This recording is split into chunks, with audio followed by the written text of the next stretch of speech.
Right.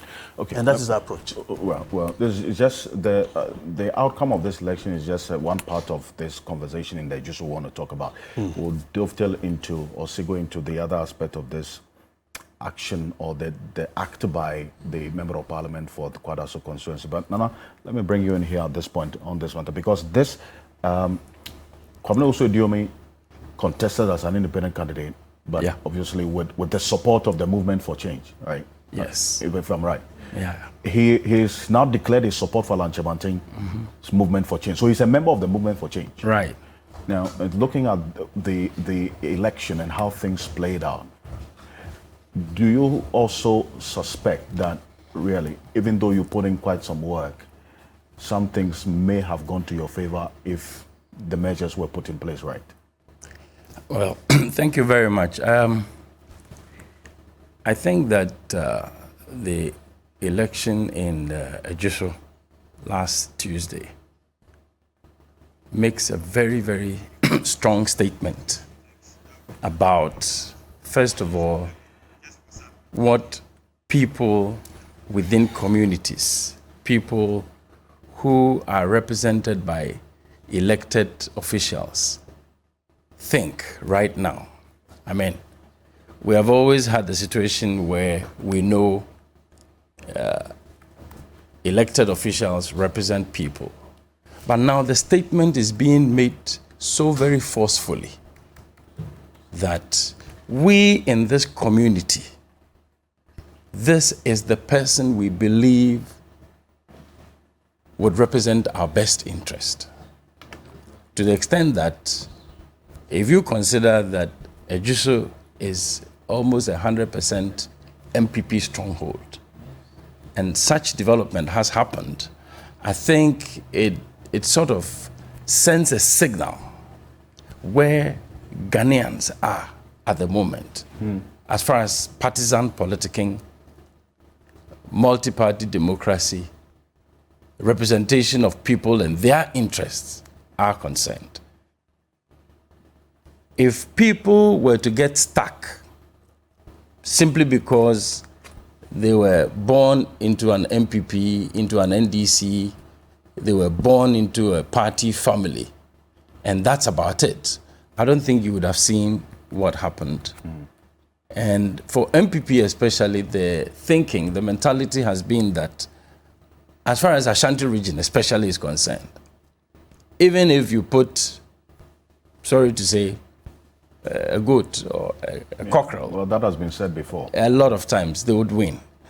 NPP did win the by-election, yes. But that completely shatters that kind of notion. Because if that were the case, once you step out of the party, and when Alan stepped out of the party, I remember very important personalities of the party like Honorable Kwame Battles saying on TV that once Alan stepped out of the party, his political career is finished, he's dead. So by that logic, one would have expected that as soon as Edumi announced that he was going to go independent, he probably won't even get 10% or 2% or 1%. But that's not what we've seen. So really, I am taking Ejisu as a microcosm of what possibly is reverberating through the whole country, especially in MPP strongholds.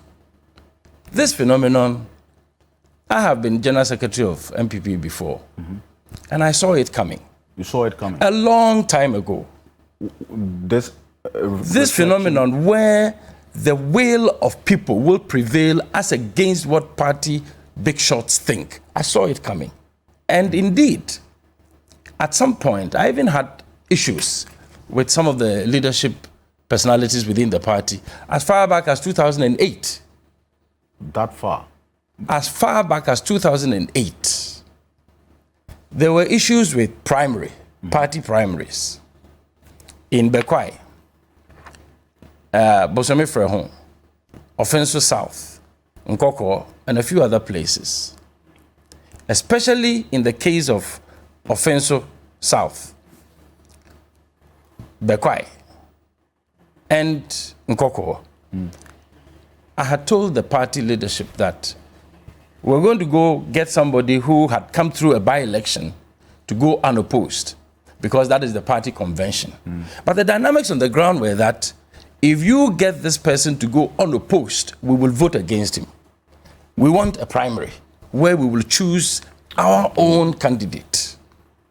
The decision was taken, and then the then party chairman sends a counter instruction to the region and the constituency to go ahead and acclaim the MP, whom the community said they did not want. They chased them out of Offenso with machetes and sticks. The executives? Yes. The regional chairman then, the regional organizer, and some other executives who had attempted to declare the MP unopposed. They chased them out. If the regional chairman then hadn't run into his car quickly with the organizer, they would have hit them. So then after that incident, then there was a primary. The MP lost, and NPP won the seat. In Ngoko, the signal was clear that the sitting MP was going to lose the primary. Now, what the party leadership, especially some of the elements from party headquarters, had done was that they preferred the sitting MP. The sitting MP had gone manipulating the album, so he was sure that he was going to win the primary. But the community has said that if this sitting MP comes back, we won't vote for him. Well, they insisted. He went through the primary, and his closest contender, knowing what had been done to the album, decided that he wasn't going to contest, because clearly, if he had contested, he was going to lose miserably. That was Shaba. Right. Yes. Shaba went independent. Now, before he went, I sent people into the constituency, and I checked. Shaba came to me and said he wanted to go independent. I said, please, no, don't go independent. Why would you want to leave the party? I sent people. I don't want to mention the names. This gentleman is a minister. The person I sent is a minister in the current government. He went and spent 2 weeks in Nkoko, came back and told me, General, if Kechre Dusan goes unopposed and becomes NPP candidate, and Shaba goes independent, Shaba will beat Kechre Dusan. I said, what? In NPP stronghold? He said, you told me to come and tell you the truth. I said, yes. Then he said, well, this is the truth. Then Shaba came to me. I said, well, from the investigations I've done, if you went independent, you're going to win. So I don't have a choice. I can't stop you. Anyway, it's a private discussion, a decision.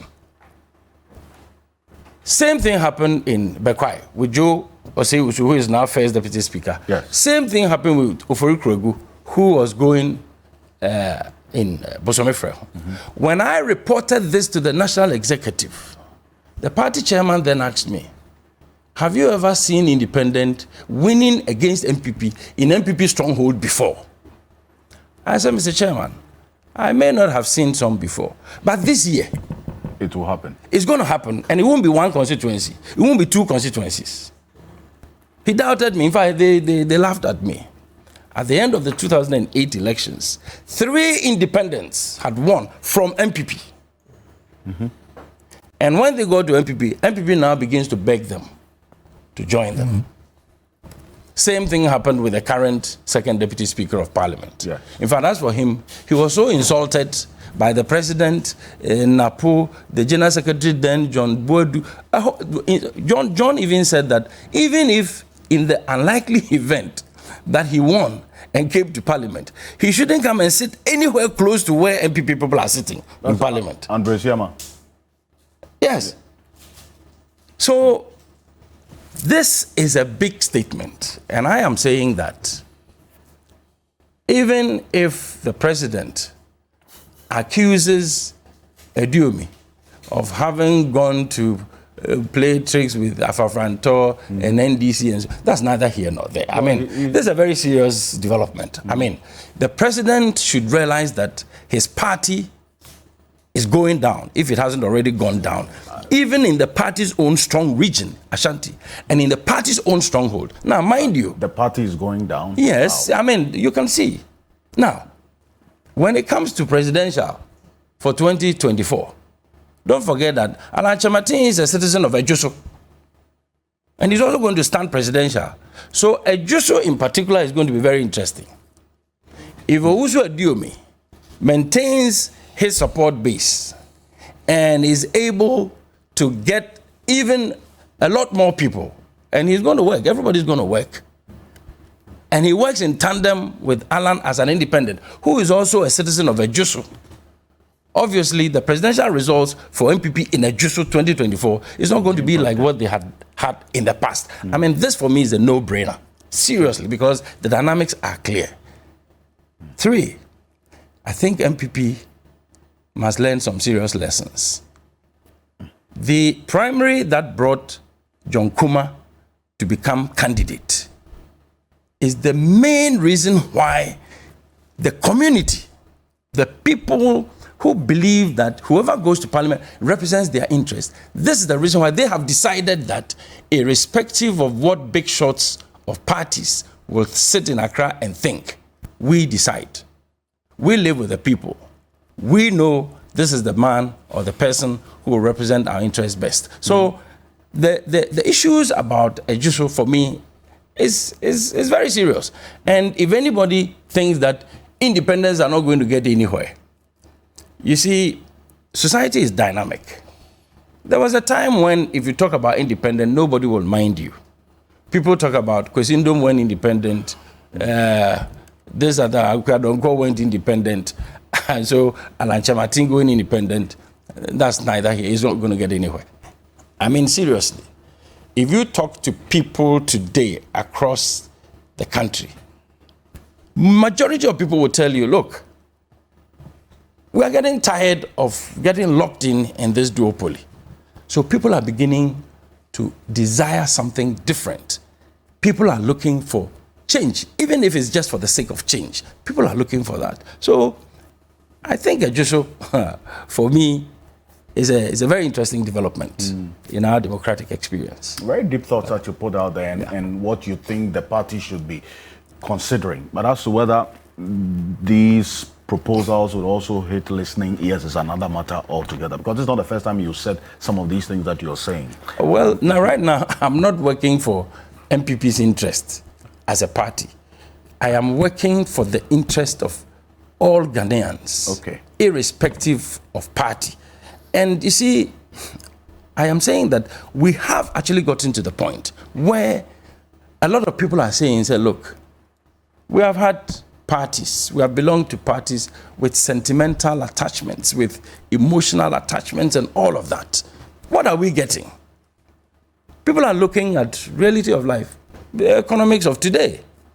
People who are doing business are looking at exchange rate, they are looking at taxes, the rate and extent of taxes. People are looking at the macroeconomy and whether if you make any investment, you have any hope of protecting your investment. People are looking at scores and scores of young people turning out of universities, tertiary institutions, and so on, and not being able to set up their own businesses, not being able to find space in the public employment sector.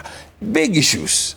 So the dynamics that are going to determine where people vote won't just be party colors. As for me, I can see it.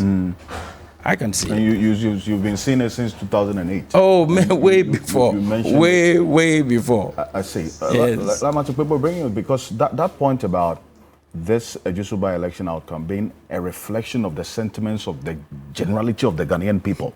Is it one that you align with very quickly on this? Yes, absolutely.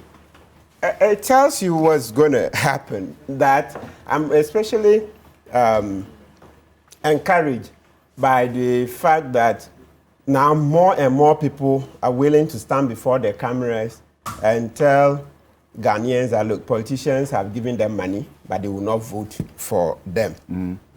Most striking is the old lady who came in. There was a video that went viral. Yeah. She even claimed that the NPP people had actually given the young men weed, marijuana. I think it was even captured on one of these. Yes, that's what she said. She said must be a subject of investigation. Yes, she was very upset. That how? Why would you give us weed? That the young men, she spoke in tree, were giving weed and some money. That they put the money on top of the weed. So when the young men saw the money. They thought the money went all the way down. So that must have been a killing. But it turned out that soon after the money, there was weed, right? Yeah, so, but as I said, the upshot of it is the fact that they are willing to face the cameras, willing to grant interviews openly, and to say that, look, son, they've given us money, but we will not vote for them. And that is very courageous, and that's what we should be encouraging them to do. Just like what happened in Asin North. That's the same thing. Your people went in there, distributed rice, money. Martin, it is not only my people. Oh yeah, both sides. Oh, Mr. here. Yes. Oh, both NDC, NPP. And NDC will say they did not. Okay. Sorry. You say. Yeah. So it tells you that, like what Thomas Paine once said, that these are the times that try the souls of men, right? Yes, these are the times that try the souls of men. We are really in hardship, right? Extreme hardship. You see the cost of living crisis. You see, what do you call it? Unparalleled misgovernance thrown us to the bottom. The DDEP, etc. You see the fuel prices and all that going up. So when you look at the context and the fact that Ghanaians still have that spirit that, look, we'll come out and vote. That in itself, we should be commending them. Because, elsewhere, considering the hardship, they could have just said, look, they will not even come at all. Yeah, because it's nauseating that you misgovern, then in the last few days, you go into the constituency and splash money around and expect the people to turn out. No, they could have just said, look, we'll take the money, we'll not even come out. But the fact that they've come out, that shows some resilience. That, listen, we are being buffeted. Times are hard. We can't fend for ourselves well, but we will come out and exercise this franchise. And so that gives me hope that on December 7th, that's the same thing they are going to do. And especially as you've shown, this is a constituency the NPP was winning with what? 83%. Yes. 83%. Now with all the money you've splashed and everything, you go get 55%. Okay, you round it off to 56. What a drastic reduction. Tells you that no, Ghana, people have moved on. Yeah. Well, the explanation has been that because the voter turnout was not as we will have in a general election. Sorry, the voter turnout is not one that you have in general elections and so on. So that may have impacted all of this. But then again, bearing in mind the fact that for parliamentary, you win by a simple majority. So the percentage reflection actually is not, if you look at the analysis per se, wouldn't bother so much on the specific numbers when it comes to the voter turnout. Because the trend, as you're making reference to, is that it's been over 80%. In fact, the lowest they've gotten there is about 81%, thereabout. Yeah. It's been consistent over the period.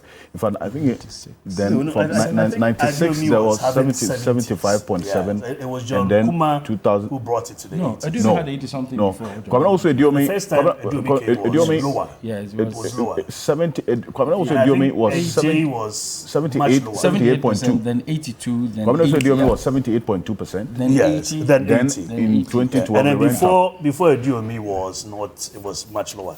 And so, granted, Oseji was much lower. Granted that it's been increasing and this has reduced. And I've given you the background, the reasons why that is so. But Council, you were on a point about this essentially reflecting the sentiments generally of the masses of the people. Absolutely, yes. So, and I've said that it's not only Ejisu. Look, I meet scores of people who are NPP and they tell me that, look, Master, oh, no, this time we are not going to just follow the party. It's been reverberating everywhere. Oh, I've met scores of people. Some are even diehards and they say, no, Master, this time it's not about diehard. We must save this country.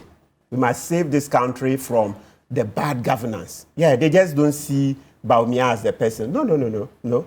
They don't see. In actual fact, Bawumia should be counting himself lucky, but it's not over yet. It's because OSP left him off the hook in the Edubuahin Bawumia saga. And I have said we will return to court because, as soon as we go, I'm sure he will have a divided attention. He will go to court, then he will come to the campaign grounds and we'll see. Because you can't misgovern like this and then come back and say you want to be president. How? After all the PDS scandal, Sami Jemfis here, he will tell you, changing the bank guarantee to insurance guarantee, getting your in-laws to get scholarships and then not turn up in school and waste our £17,000. Your brother gets contract, the Cocoa Board single source contract, etc. So many things. So people meet me every time. They tell me that, look, that's the right path. Don't worry. Even if anybody calls you NDC, just forge on. And that's the truth. And it's like, if it happens that you guys win, you come, it's the same thing we do. Don't come and encourage this thing. We have to save this nation. That's why I started with a statement by Thomas Paine, saying that Thomas Paine was one of the guys, he wrote The Common Sense. At the time, the Americans were scared. They couldn't fight the British. Their spirits were low. Then he wrote that book. At that time, it was a bestseller, The Common Sense, telling them that, look, yes, the British, they are kindred, etc. But listen, what they are doing to us, the British colonized the Americans. At that time, they had 13 colonies. Said, no, look, this is a new land. We can't continue to suffer under them. Get up and let's deal with them. And so it was. So after Common Sense, then the next book, The American Crisis. Right. That's a book that when you see people need a revolutionary spirit, that is a book you should be reading. These are the times that try men's souls. These are the times that we are hard pressed, we are suffering hardship, but we will get up and liberate Ghana.